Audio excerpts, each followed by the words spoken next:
Israel গংদের হতবাক করে দিয়ে 180টি ভয়ঙ্কর ক্ষেপণাস্ত্র ছোড়ে ইরান। কেঁপে ওঠে সারা ইসরায়েল, সারা দেশে বেজে ওঠে সাইরেন, শুরু হয়ে যায় দৌড়াদৌড়ি। অপ্রতিরোধ্য আয়রন ডোমও আটকাতে পারেনি এমন অতর্কিতে হামলাকে। পরে দেখা যায় ইসরায়েলের ভূখণ্ড বিদীর্ণ করে যেন বিশ্রাম নিচ্ছে ইরানি মিসাইল। এ দৃশ্য দেখে তাণ্ডব বনে যায় বিশ্ববাসী। এমন দিন যে কখনো দেখেনি ইসরায়েল।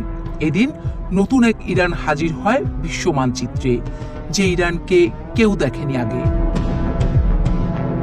গেল অক্টোবরে ইসরায়েলে এমন ভয়াবহ আক্রমণের পর ইরান জানত যে পাল্টা আক্রমণ আসছে।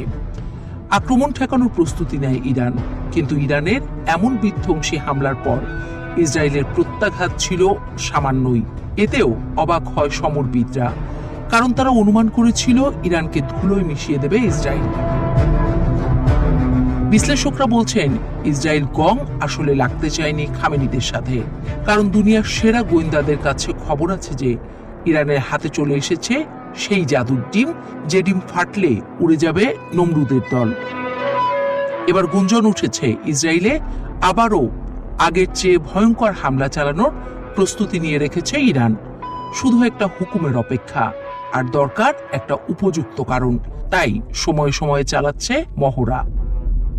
গাজায় হঠাৎ ইসরায়েলি হামলায় সম্ভাব্য সেই কারণ খুঁজে পেয়েছে ইরান, কারণ ইয়েমেন আর গাজা থেকে শুরু হয়ে গেছে হাইপারসনিক হামলা। আর সবাই জানে হামাস ও হুথিরা ইরানের যেন পালক পুত্র। ইরানের কথার বাইরে এক পা নড়ে না তারাই আবার হাইপারসনিক ক্ষেপণাস্ত্র ছুটছে ইসরায়েলে, যেগুলো আবার ফাঁকি দিচ্ছে আয়রন ডোমকেও।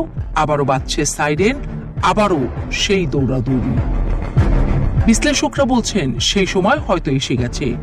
শুক্রবার শোনা গেল খামেনির হুঙ্কার। বললেন যুক্তরাষ্ট্রকে জানতে হবে ইরানের বিরুদ্ধে হুমকির ভাষা কাজে আসবে না।